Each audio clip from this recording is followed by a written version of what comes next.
Chers téléspectateurs de Tandem, bonsoir. Je suis ravie de vous retrouver ce soir pour un nouveau fabuleux destin de femme. Toujours avec ma complice et amie Isabelle Didier-Oliel. Salut Isabelle. Salut Yalit. Comment tu vas ? Plutôt bien, ça va. Alors Isabelle, ce soir, un fabuleux destin de femme très particulier. On a chamboulé ce fabuleux destin puisque nous avons choisi de parler de la vie totalement folle, totalement extraordinaire d'un homme. Eh oui. Alors, on fait une exception ce soir, Yalit, puisqu'on va raconter la vie extraordinaire de Bernard Tapie, cette personnalité tellement controversée, ce personnage, même un héros pour certains des temps modernes. J'avoue, j'ai pris particulièrement de plaisir à préparer cette émission et j'ai même eu quelquefois les yeux qui se sont embués de larmes parce que cet homme aux mille vies qui provoquait des réactions extrêmes parfois chez les gens, eh bien, il était avant tout un mari, un père et un grand-père, et je pense que ces rôles, il les a joués à la perfection. Alors oui, Isabelle, comme tu l'as dit, on va parler de Bernard Tapie, et tu as raison. On a découvert en préparant cette émission des facettes pas toujours connues de ce personnage extraordinaire, de cet homme sulfureux qu'il a été, chef de famille, comme tu as dit, patriarche chaleureux, ça a été exceptionnel, et même tactile, démonstratif avec les gens qu'il aime. Et même si tout le monde connaît la vie de Bernard Tapie, nous, ce soir, on a décidé de s'intéresser à la genèse du personnage, à ce qui a construit le Bernard Tapie qu'il est devenu adulte. On a voulu en savoir plus et voir ce qui a été son moteur, ce qui l'a motivé et ce qui a fait de lui le Bernard Tapie. Oui, on se devait effectivement de rendre hommage à cet homme qui a toujours cherché avant tout à réussir sa vie plutôt que dans la vie. Et même s'il a toujours voulu, réussir ce qu'il a entrepris, que ce soit dans le domaine des affaires, de la politique, du sport, de la chanson et du théâtre. Alors Isabelle, comment tout a commencé dans la vie de Bernard Tapie? Voilà, oui. Alors, tout commence le 26 janvier 1943 en banlieue parisienne, en Seine-Saint-Denis, dans un milieu pauvre mais sans être misérable. C'est la guerre. Le père de Bernard Tapie est mobilisé et donc il grandit il est avec sa mère et sa grand-mère qui s'occupe du bébé qu'il est. Et alors son père, c'est Jean Tapie, un ouvrier ajusteur fraiseur, et sa mère, Raymonde, une aide-soignante, mais elle s'occupe surtout de son fils Bernard qu'elle adore. Elle est très omniprésente comme maman. Alors, comme on l'a dit, on va s'intéresser au moteur, à ce qui a construit Bernard Tapie. Et on va trouver dans les toutes premières années de sa vie 2 événements qui vont constituer les premiers traumatismes. Oui, exact. Alors, le premier souvenir dont il racontait, Bernard, c'était, il a 3 ans, il va avec sa grand-mère au cimetière, elle veut se recueillir sur la tombe de son mari, donc le grand-père de Bernard. Et là, donc son grand-père, qui est mort à 26 ans pendant la Première Guerre mondiale, en la laissant avec 4 enfants. Et donc là, il demande à sa grand-mère pourquoi son grand-père est enterré, et elle lui dit parce que quand on est mort, on vous met dans un trou. Là, il prend conscience à 3 ans qu'il est mortel. Et là, ça va durer jusqu'à 6-7 ans. Il va avoir de véritables crises d'angoisse le soir. Il va pleurer parce qu'il a peur de ne pas se réveiller le lendemain. Et vraiment, il a jusqu'à 6-7 ans. Et à cette même période, le petit Bernard qu'il est, son père arrive. Son père a été fait prisonnier pendant 2 ans et demi par les nazis. Donc, alors on est fin de guerre. Fin de guerre. Et Bernard ne connaît pas ce papa. On lui demande de l'appeler papa. C'est très compliqué pour lui parce qu'il est tellement fusionnel avec sa mère. Là, cet homme qui débarque, il va lui prendre son temps, il va lui prendre son amour. Et puis, en plus, à cette période, le papa fait un bébé à la maman. donc naît son petit frère Jean-Claude. Et puis, de toute évidence, évidemment, il est le préféré de papa. De son papa. Alors, si on voulait faire un peu de psychologie de comptoir, on pourrait dire que c'est peut-être là, à ce moment-là, avec cet événement-là, qu'est né chez le petit Bernard Tapie cet esprit de compétition. Il va être en compétition finalement avec son papa pour l'amour de cette mère qu'il adore. Alors, étonnamment, c'est un sentiment de compétition qu'il a nourri avec son père, mais pas du tout avec son frère, dont il est très proche et dont il a été très proche tout au long de sa vie jusqu'à sa mort. Oui, alors c'est vrai, égalité. En même temps, et même si Tapie, père, était très dur avec lui, beaucoup plus dur qu'avec son frère, mais Bernard Tapie l'a toujours admiré. Pourtant, quand il ne marchait pas droit, il prenait des sacrées corrections à coups de ceinture, mais ça n'empêche pas qu'il l'admire et cherche sans cesse à l'épater, à le séduire. Il n'a jamais rejeté ce père, même s'il rejetait ses méthodes. Ses méthodes. Alors il faut rappeler quand même que tu parles de méthodes d'éducation, il faut rappeler qu'on est dans la fin des années 40, on est dans les années 40, les méthodes de Jean Tapie, finalement c'est les méthodes de l'époque. C'est ça, et c'est donc dans ce foyer, ce taudis de 20 mètres carrés, que va grandir Bernard Tapie, avec ce père communiste dans cette cité prolétaire. Alors c'est les fêtes de l'humanité, les vacances en camping, et Bernard Tapie raconte cette famille soumise dans cette France des années 50 où il était presque impossible de changer de condition parce que le système ne leur donnait pas les moyens ni l'envie. Ils finissaient par accepter à se soumettre à leur sort. À leurs conditions, et instinctivement, lui, Bernard Tapie, il n'a jamais été tenté par ce destin de prolo communiste. Lui, il veut instinctivement être maître, maîtriser son bonheur, être maître de sa vie. Il veut pas dépendre, que son bonheur ou sa réussite dépende du système ou de l'État. Il a très vite voulu sortir de là et prendre son destin en main, mais c'est ça. Et puis voir son père partir le matin à l'usine en vélo et faire 70 heures d'heures par semaine, et ça ne fait pas rêver le petit Bernard qu'il est. Et à l'âge de 6 ans, il va entendre, pour la première fois dans une fête de l'école, il va entendre jouer du violon. Et il va adorer cet instrument. Il dit que c'est un archer sur une corde qui rit, qui pleure et qui peut exprimer tous les sentiments du monde. C'est très joli. Et il va prendre des cours. Et puis il va jouer de temps en temps à l'église Saint-Nicolas, au Bourget, pendant la messe. Et oui, parce qu'à ce moment-là, dans les communes communistes en France, dans les années 50, il y a la gratuité, comme ça, des activités extrascolaires pour les enfants. Donc il en profite. La messe, justement, Bernard Tapie, c'est un homme qui a la foi. Oui. C'est un catholique. Il a la foi, il croit en Dieu. D'ailleurs, il ne dit pas qu'il croit que Dieu existe, il dit qu'il le sait. Il sait que Dieu existe, et ça, c'est une certitude pour lui. Ah ouais, c'est même une évidence pour lui, c'est instinctif. La foi ne l'a jamais quitté. Bernard Tapie est pratiquant et croyant comme sa mère. Et chez les Tapie, on respecte les traditions. On se marie à l'église, on est baptisé. Et comme pour tout, Bernard Tapie est pratiquant, mais à sa manière, rebelle aux règles. Il a la religion charnelle et instinctive. Depuis son adolescence, Bernard Tapie prie tous les jours. Il parle à Dieu, il dit même que Dieu lui répond, et ils ont de véritables conversations. Dialogue.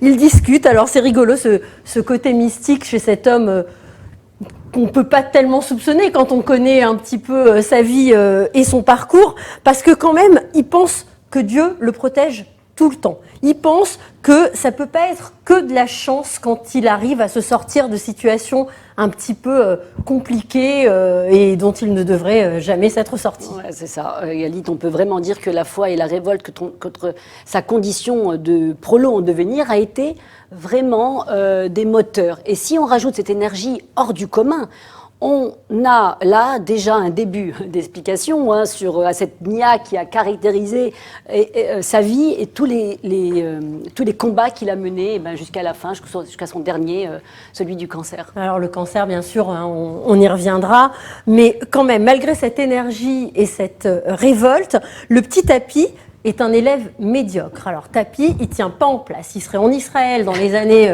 au XXIe siècle, on le foutrait sous Rétaline à coup sûr. Il s'assoit pas à sa place, il bouge tout le temps. On est dans l'école des années 50, il se fait pas mal taper sur les doigts et même parfois il prend des claques. Oui, sa mère raconte d'ailleurs lors d'une émission qu'un jour la maîtresse de Bernard la convoque et lui dit que il est ingérable, il tient pas en place, c'est un vrai trublion. Et là, elle lui dit, écoutez, je vous autorise d'attacher Bernard sur une chaise et voilà, c'est plutôt violent quand même, l'école dans les années 50. C'est violent et tout ça, ça va le conforter dans sa volonté de sortir de ce chemin tout tracé qui le destine en fait à devenir un ouvrier. Il en veut même un peu à ses parents de se contenter de cette vie-là, de leur sort un petit peu, et de l'accepter. Il leur en veut finalement de croire qu'ils ne sont pas à la hauteur et qu'ils ne valent pas mieux que ça. Bah oui, mais alors surtout que lui, il ne pense qu'à s'émanciper. À 12 ans, il s'inscrit dans les voyages scolaires pour aller visiter les musées. Il ne rate aucune sortie. Lors des fêtes de fin d'année, il participe à tous les spectacles, sportifs, artistes, il veut tout faire. Alors il a un grand cœur aussi. Le jeune Tapi, en dehors des cours, il collecte des produits de première nécessité, des pâtes, du riz, de l'huile. Et il est, dans le cadre d'une association, il les distribue aux gens pauvres et aux gens, aux petits vieux du quartier au Bourget. Et donc il fait aussi le charbonnier. Il porte des sacs, il va livrer aux particuliers et tout ce qu'il gagne, eh bien il les donne à ses parents. Il les donne à ses parents, bon ça il les aide.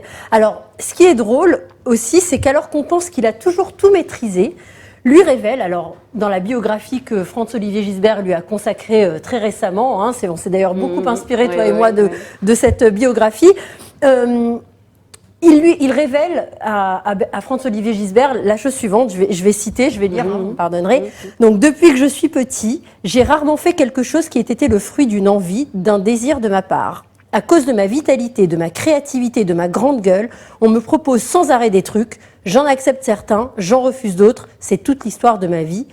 Sa vie aura donc peut-être aussi été inventée par les autres. Mais il prétend, oui, qu'il se serait contenté de saisir les opportunités qu'on lui proposait. Et ce discours revient sans arrêt dans sa bouche, même s'il a voulu un peu, peut-être, créer une sorte de mythe Tapi à la fin de sa vie. Et en réalité, il a toujours fonctionné à l'intuition. Il disait que celui qui vient d'en bas, eh bien, il n'a rien à perdre. Il prend des risques, il essaye des idées, c'est ce que faisait Bernard Tapie. Et il s'est souvent planté. Dans sa carrière, il n'a pas eu qu'une ligne droite. Bernard Tapie, il entreprend, se plante parfois, tombe, se relève, programmé pour rien et surtout pour ne pas faire carrière.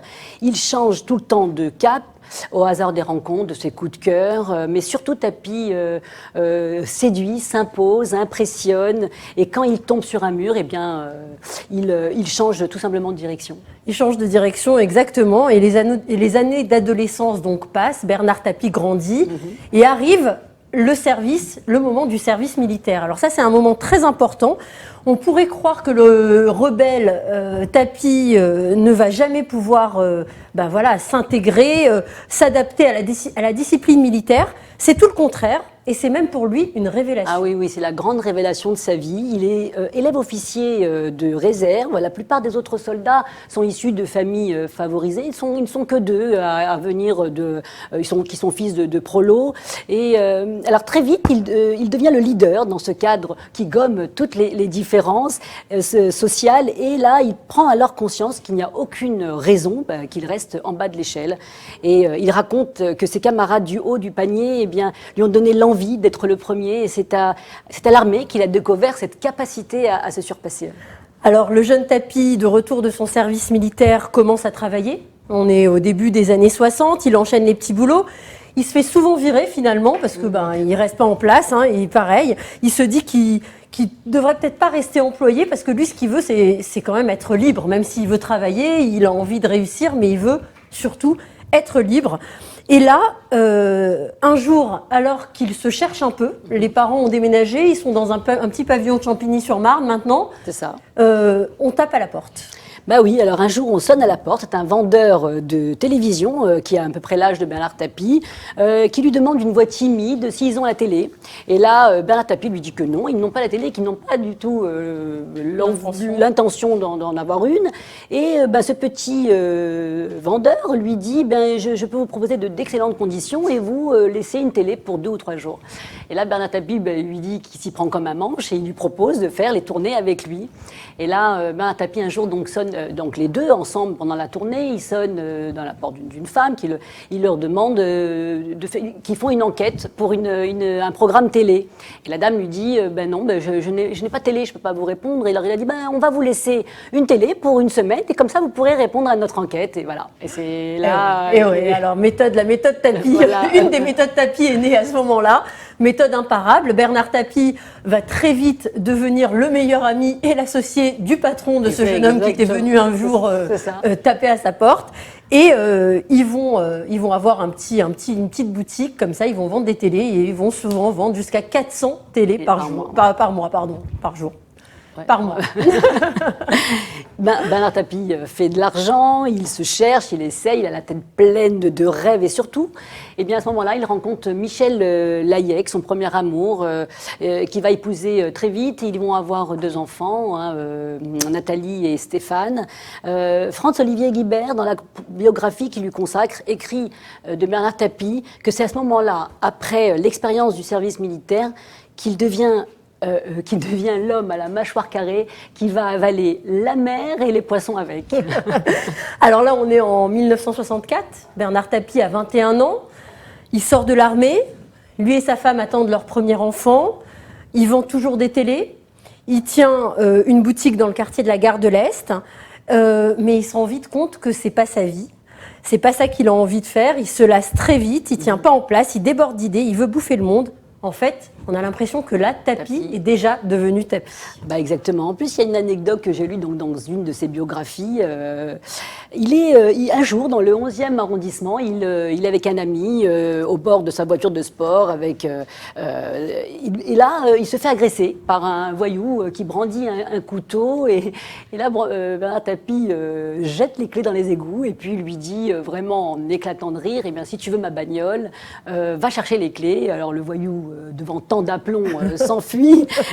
Et alors, bien sûr, Bernard Tapie est ambitieux, mais surtout, il n'a peur de rien et rien ne peut l'arrêter. Rien ne peut l'arrêter.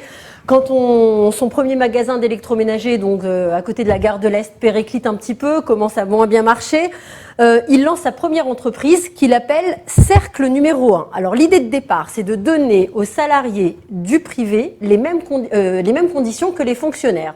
Donc il démarche plein de magasins, il reste dans l'électroménager. Il arrive, il leur demande des bons de réduction pour ses clients. Donc, il crée comme ça des carnets de réduction. Et puis, il va les proposer au comité d'entreprise. Alors, ça marche très, très bien. Il passe des accords avec beaucoup de fournisseurs. Il vend ses carnets. Et très vite, il achète avec un associé un immeuble, carrément, rue de Rouault à Paris. Et il expose sur plusieurs étages ses produits. Oui, égalité. On pourrait se dire que là, Bernard Tapie va considérer qu'il réussit. Et pourtant, 1 an plus tard, il est contacté par un homme, Marcel Loichaud, patron de la SEMA, une société spécialisée dans le conseil en entreprise. Il a entendu parler de ce jeune chef d'entreprise complètement dingue et il lui propose de travailler avec lui. Et voilà, Bernard Tapie est devenu ingénieur conseil, freelance, et il est censé trouver des solutions à des entreprises qui se retrouvent dans des situations compliquées. Avec sa petite équipe, il dit qu'il est guérisseur d'entreprise. Guérisseur d'entreprise, on rappelle quand même qu'il n'a pas fait d'études, Bernard Tapie, donc tout d'un coup, ingénieur conseil, c'est déjà pas mal. Donc là encore, Isabelle, on pourrait se dire que Bernard Tapie, il va peut-être considérer que là, il commence à réussir. Ben non, il veut du changement, du déménagement, il veut se dépasser, franchir toutes les limites, sortir de tous les chemins que la société lui impose, avec parfois des échecs assez cinglants, comme on disait tout à l'heure. Rien ne l'arrête et il se relève quand même à chaque fois.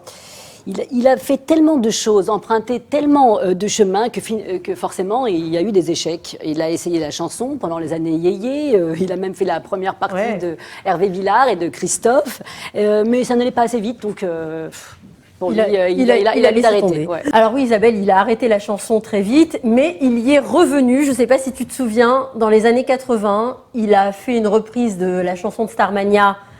J'aurais voulu être un artiste, ça on s'en souvient tous, il était magnifique, c'était un jeu de la vérité avec Patrick Sabatier. Et en 1985, il a même sorti un 45 tours, Réussir sa vie, on en parlait justement tout à l'heure, dont moi je me souviens, je ne sais pas, tous les gens de ma génération s'en souviennent, tu t'en souviens? Oui, je m'en souviens très bien. Elle avait l'allure du jeune premier à ce moment-là, bien sûr. Mais Alors après chanteur, un de ses autres échecs et que peu de gens connaissent, eh bien, c'est coureur automobile de Formule 3. Oui, plusieurs journalistes n'ont jamais vraiment voulu croire à cette histoire, qu'ils ont toujours mis sur le compte un peu de sa mythomanie. Mais François-Olivier Gisbert, dans son livre sur Bernard Tapie, écrit et avoir vérifié, et il affirme qu'il a bien couru quelques Grand Prix de Formule 3 jusqu'à un violent accident qu'il a fait. Qui l'a obligé à arrêter. Bon, alors voilà, là on est donc, on l'a dit, dans les années 80. On se rappelle tous du Bernard Tapie des années 80. Il commence à être très connu, il clinque, il frime, il est vraiment, on le voit partout. Si tu veux bien, Isabelle, là j'aimerais bien qu'on s'intéresse à l'homme, au mari et au père qu'il a été. Alors, comme on l'a dit, il s'est marié très jeune avec Michel, avec qui il a eu 2 enfants, Nathalie et Stéphane. Dans ce premier mariage, Bernard Tapie n'est pas très impliqué. C'est un fougueux, il court partout, tout le temps, il dort rarement chez lui. D'ailleurs, sa femme va être bien souvent cocu. Et donc, ils vont se séparer à ce moment-là. Sa femme et les enfants vont mal le vivre. Mais Tapie est déjà ailleurs. Il continue sa vie d'homme d'affaires pressé qui arrive au bureau en Ferrari jaune. Voilà, c'est la période où il frime un peu. Oui. Alors, il va y avoir quand même à ce moment-là cette rencontre, une rencontre qui va changer sa vie d'homme. C'est la rencontre avec celle qui sera sa deuxième épouse. Alors, elle, c'est Dominique. Il la rencontre comment ? Eh bien, un jour, Tapie apprend le licenciement d'une jeune fille qui travaille dans un des services d'une de ses sociétés. Elle refusait les avances de son supérieur. Et Bernard Tapie convoque le petit chef en question. Évidemment, il le vire. Et là, il va transférer cette jeune femme dans son service, sous son autorité. Alors, c'est Dominique Mialet Damianos qui va devenir Dominique Tapie. Alors, Tapie a un petit béguin pour elle, mais il va rien tenter au départ. Il essaye quand même de l'impressionner avec sa Ferrari jaune, mais sans grand succès. Elle trouve plutôt ça vulgaire. Et un jour, alors il embarque avec lui dans un voyage d'affaires à Genève, rencontrer un homme d'affaires américain. Et donc le soir, ils se retrouvent pour dîner. Et Dominique, qui est toujours coincée dans de longues jupes et le chignon tiré, et bien ce soir-là, elle débarque avec les cheveux lâchés. Alors, là, il la voit arriver. Alors, on pourrait dire le coup de foudre à Manhattan, ça un peu, mais c'est coup de foudre à Genève. Pupille dilatée, le cœur qui bat, le temps s'arrête. Alors voilà. Et donc, après la soirée, il l'invite dans sa suite, il lui fait le grand jeu. Et voilà, un Bernard Tapie, celui qui ne s'arrête jamais, qui ne s'attache pas à grand-chose. Le voici soudain sous le charme. Et à partir de là, ils vont plus jamais se quitter. Ils vont devenir vraiment fusionnels. Ils vont se marier en 1987. Ils vont avoir 2 enfants, Laurent et Sophie. Alors Dominique Tapie est bien dans l'ombre, on la voit pas souvent, elle est discrète, mais elle aura une réelle influence sur son mari, peut-être la seule personne qui a vraiment de l'influence sur lui, d'une discrétion totale, toujours souriante. C'est peut-être vraiment la seule qui l'écoute vraiment. Et avec elle à ses côtés, Bernard Tapie va véritablement décoller. C'est à ce moment-là qu'il va décoller. Il rachète de manière presque frénétique. Là, ça y est, il s'est lancé dans le rachat d'entreprises en faillite, presque mortes. Il rachète ça au tribunal de commerce, le franc symbolique. Ouais. Et il crée aussi certaines entreprises. Il fonce dans la vie, plus rien ne semble pouvoir l'arrêter à ce moment-là. Ah oui, Galit, rien ne l'aura saisi. On est dans une époque où tout semble facile pour Bernard Tapie. Les 30 glorieuses, il en profite à fond, il roule en Rolls, il pilote son avion privé, il brille, il clinque, il réussit. La bonne période. Alors c'est à ce moment-là aussi, parce que bien sûr on le voit partout, donc c'est à ce moment-là aussi que commencent les critiques. Elle commence à pleuvoir même, beaucoup. Là où certains voient dans ce rachat d'entreprises pour les sauver et les revendre plus tard, ils voient un Zorro des temps modernes, un sauveur social d'entreprises mourantes. D'autres, ils voient davantage un charognard, un dépeceur, un revendeur cynique. Lui se targue d'avoir redonné confiance à des sociétés mortes sur le papier et d'avoir sauvé ainsi quand même beaucoup d'emplois. Et quand on sait que certaines de ces entreprises existent encore, on ne peut pas tout à fait lui donner tort. Bah oui, la plus célèbre d'entre elles, hein, on le sait, ça reste Adidas. Ouais. On connaît tous cette affaire qui, à l'heure actuelle, alors que Bernard Tapie est mort, est toujours en procédure et le jugement définitif va être rendu dans les semaines qui arrivent. Et oui, parce que finalement, il va y avoir aussi après tous ces déboires judiciaires. Et on va pas revenir ce soir sur toutes les affaires judiciaires de Tapie. Tout le monde les connaît, on connaît tout ça, on l'a tous déjà entendu. Adidas, le Crédit Lyonnais, l'affaire OMVA, etc., qui l'a mené jusqu'en prison, on s'en souvient. On va retenir quand même qu'en parallèle de sa carrière de chef d'entreprise, il va devenir le patron de l'OM et comme tout dans sa vie, il va vouloir gagner et qu'il fait quand même gagner à l'OM cette fameuse Coupe d'Europe en 1993. Ah bah oui, tout le monde se souvient de cette séquence extraordinaire où on voit Tapie en larmes qui brandit cette coupe entourée de ses joueurs. Et ce qui caractérise vraiment bien Tapie, c'est que tous ceux qui ont travaillé avec lui ou sous ses ordres, ont été marqués par ce personnage dur, exigeant, mais tellement inspirant. Tous racontent à quel point fréquenter Bernard Tapie a été enrichissant. Et puis, il y a eu la politique. Alors là, il est arrivé en politique, un chapitre de sa vie qu'il aurait peut-être mieux fait de ne pas écrire, si tu veux mon avis. Ouais. Certains pensent, et lui aussi a dû sûrement le penser, que c'est la politique finalement qui a précipité sa chute.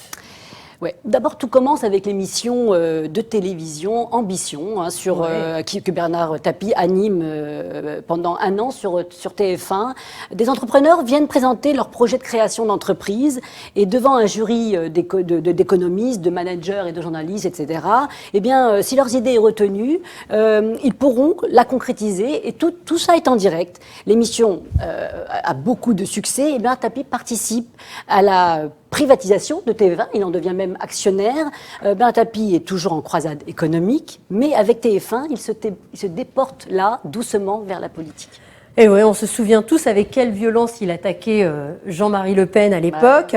Bernard Tapie était proche de la gauche. On se souvient qu'il avait un papa communiste très militant, mais avec une vie qui se rapproche plus des valeurs de la droite, l'entreprise, la réussite, etc.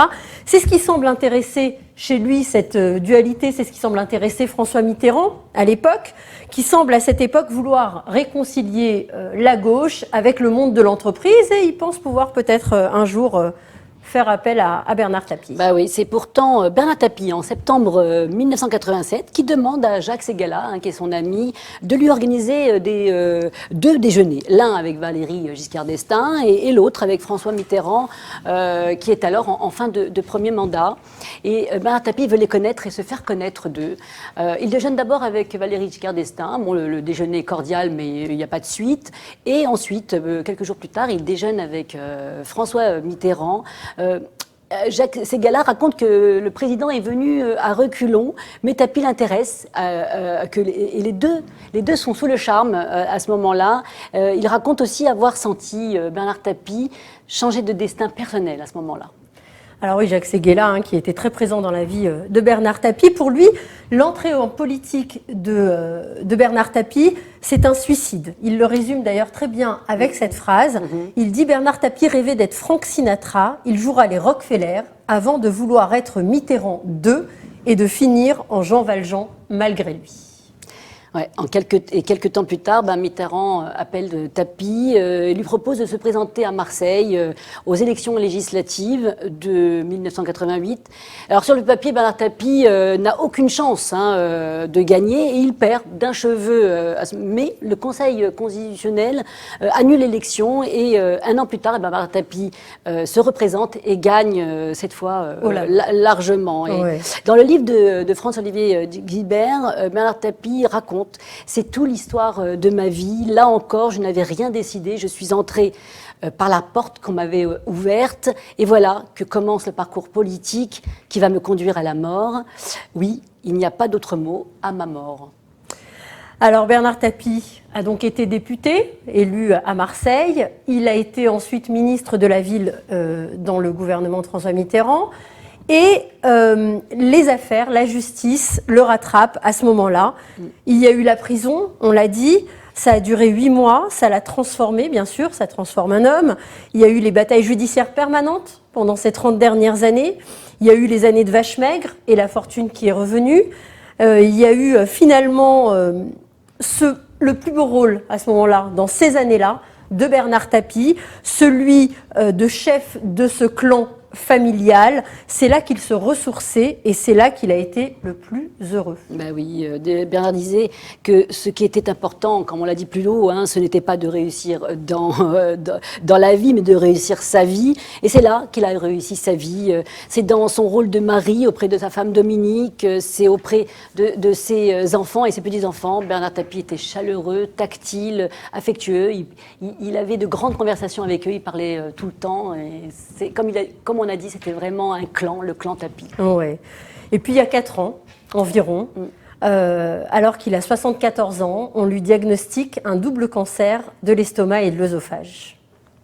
Ouais, et comme toujours dans sa vie, Bernard Tapie aborde la maladie comme un combat à mener. Il veut tout maîtriser et tout comprendre. Sa manière de se battre, c'est de savoir comment ça fonctionne pour essayer de la maîtriser. Et jusqu'à la fin, il va essayer de contrôler la maladie et de ne pas se laisser contrôler par elle. Il reste actif malgré les traitements et la fatigue. Il fait du sport tous les vendredis. Il quitte son hôtel particulier à la rue des Saints-Pères pour partir dans sa maison secondaire à Combes-la-Ville. Il parcourt plus de 51 km l'aller et 51 km retour. Il fait plus de 102 km par week-end. Il disait que sa vie s'est toujours déroulée comme un film de guerre et la bagarre contre ce cancer, il ressemble beaucoup. Il ressemble beaucoup, oui. Dans son livre, d'ailleurs, Franz-Olivier Gisbert écrit, je vais lire, « Que serait Tapie sans tous ces combats qu'il mène à la chaîne? Un champ de ruines, une morne plaine, un mouroir dans un hôtel particulier de Saint-Germain-des-Prés. Il a besoin de bataille comme de l'air qu'il respire, sinon il suffoque. » Ah ouais.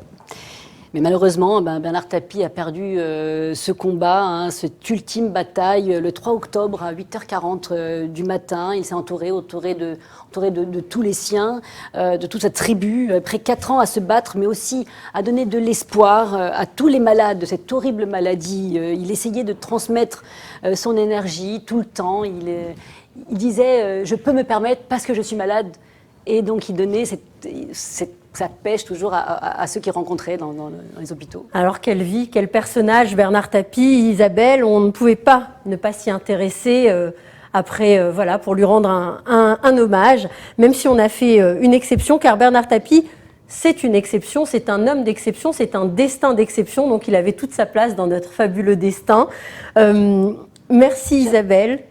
Merci à vous, chers téléspectateurs. Isabelle, tu voulais rajouter quelque chose? Moi, j'avais envie de rajouter j'ai beaucoup aimé ce que son ami Jean-Louis Borloo a dit lors de ses obsèques. J'ai aimé ces quelques phrases qui m'ont beaucoup touchée. Son carburant n'était ni l'argent, ni la gloire, ni l'ego. Son carburant, c'était l'amour, la chaleur, la générosité, la passion, la défense des plus fragiles, la lutte contre l'injustice. Vous avez compris que pour réussir autant de passion, dans autant de domaines, il fallait bien plus que beaucoup de talent. Et voilà. Et oui, pour moi, ça résume bien. Voilà Isabelle, merci beaucoup. Merci à vous, chers téléspectateurs de Tandem TV, de nous suivre toujours plus nombreux. Merci Isabelle, on se retrouve donc merci à toi, le mois prochain pour un nouveau fabuleux destin de femmes. Oui. De femmes cette fois. On vous en dit plus la prochaine fois. Merci à vous, bonne soirée. Bonsoir.